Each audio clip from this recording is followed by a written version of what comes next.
saya Disha Nur Hafifah dengan NIM 2022011008.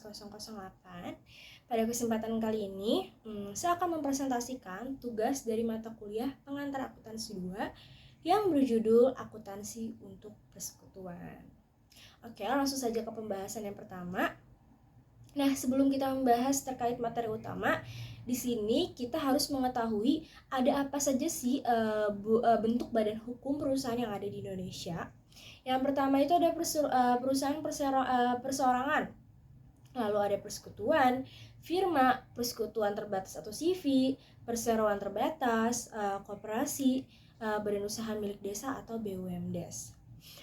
Pada materi kali ini kita akan memfokuskan pada salah satu bentuk badan hukum perusahaan di Indonesia, yaitu persekutuan. Oke, langsung saja. Di sini ada pengertian persekutuan.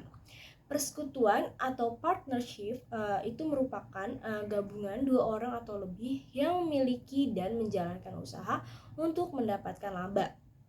Jadi maksudnya itu di mana terdapat dua orang atau lebih yang bekerja sama untuk menjalankan usaha agar mendapatkan sebuah keuntungan. Dan biasanya itu perusahaan persekutuan ini memiliki masa yang terbatas, yang dimana persekutuan akan berakhir saat seorang rekan mengundurkan diri dari anggota kepemilikan perusahaan. Dan persekutuan itu berdasarkan sebuah kontrak yang disebut sebagai perjanjian persekutuan, kontrak atau pasal persekutuan. Selanjutnya ada pendiri persekutuan. Dalam mendirikan persekutuan, investasi masing-masing rekan itu akan dicatat dalam ayat jurnal yang terpisah dan aset yang diserahkan oleh seorang rekan didebit ke akun aset persekutuan, dan biasanya jika kewajiban itu diambil alih oleh persekutuan, maka akun kewajiban persekutuan yang dikredit, akun modal milik rekan akan dikredit sebesar jumlah bersihnya. Nah, di sini ada contohnya.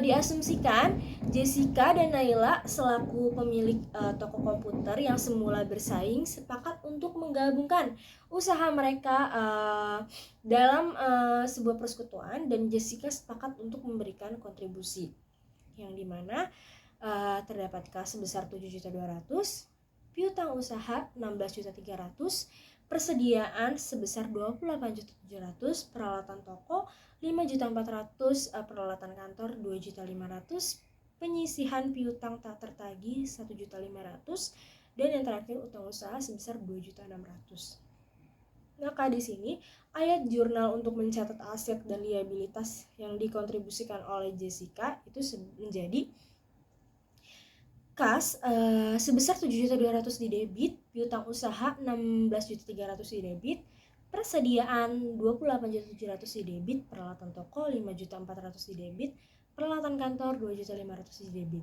Lalu ada penyisihan piutang tak tertagih 1.500.000 di kredit, utang usaha 2.600.000 di kredit, modal 26 juta di kredit, seperti itu.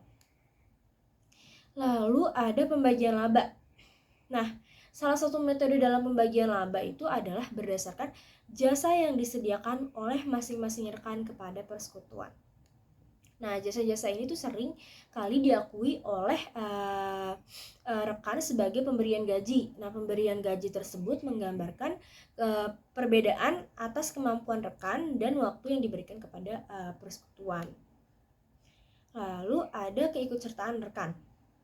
Seseorang itu biasanya dapat bergabung dalam persekutuan dengan cara yang pertama bisa dengan membeli hak kepemilikan rekan yang ada, yang dimana transaksi ini merupakan antara rekan baru dan rekan yang ada dan bertindak secara perorangan.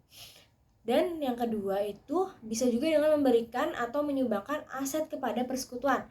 Nah, biasanya itu ketika seorang rekan baru bergabung dan memberikan kontribusi aset dalam persekutuan, maka total aset dan total ekuitas pemilik persekutuan itu akan meningkat. Lalu yang terakhir dengan cara revaluasi aset. Maka pada hal ini tuh saldo akun aset persekutuan harus dinyatakan dalam nilai saat ini. Jika perlu, akun-akun tersebut tuh harus disesuaikan. Penyesuaian bersih atau kenaikan atau penurunan dalam nilai aset dibagikan kepada akun modal para rekan yang ada dengan cara yang sama seperti pembagian laba. Selanjutnya ada pengunduran diri rekan dan kematian rekan. Yang pertama ada pengunduran diri rekan.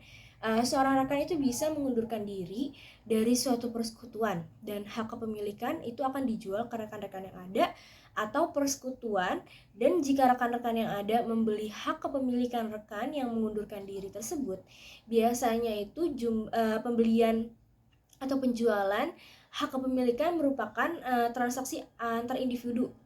Nah, ayat jurnal yang dicatat itu persekutuan adalah mendebit akun modal rekan yang mengundurkan diri dan mengkredit akun modal rekan yang membeli tambahan kepemilikan, dan jika persekutuan membeli hak kepemilikan rekan yang mengundurkan diri tersebut.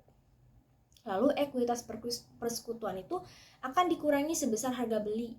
Sebelum pembelian, akun-akun aset itu harus disesuaikan ke nilai pasarnya juga. Lalu jumlah bersih penyesuaian harus dibagikan di antara akun-akun modal rekan-rekan berdasarkan rasio pembagian laba mereka.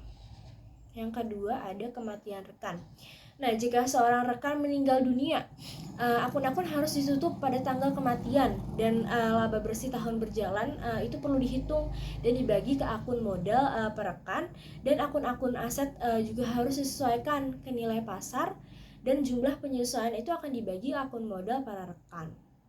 Dan setelah laba dibagikan, aset-aset akan direvaluasi sebuah ayat jurnal yang dicatat untuk menutup akun modal rekan yang telah meninggal dunia. Ayat jurnal yang dicatat dengan mendebit akun modal rekan yang telah meninggal dunia dan mengkredit akun liabilitas dengan status tiada. Nah, rekan-rekan yang tersisa kemudian dapat melanjutkan usaha tersebut atau melikuidasinya. Nah, yang terakhir ada likuidasi persekutuan. Persekutuan itu bisa mengakhiri usaha, dan biasanya itu akan dilakukan penjualan aset, pembayarannya itu ke kreditur, dan pembagian sisa kas atau aset lainnya itu ke rekan-rekan persekutuan. Proses semacam ini itu disebut sebagai likuidasi atau liquidation persekutuan. Meskipun likuidasi mengacu pada pembayaran liabilitas, itu seringkali mencakup proses pengakhiran usaha secara keseluruhan. Nah, saat persekutuan mengakhiri usaha dan kegiatan operasi normal tidak dijalankan, nah akun-akun harus disesuaikan dan ditutup. Nah, akun-akun dibiarkan terbuka hanya akun aset kontrak, liabilitas, dan ekuitas pemilik. Seperti itu. Sekian presentasi dari saya. Kurang lebihnya mohon maaf. Terima kasih.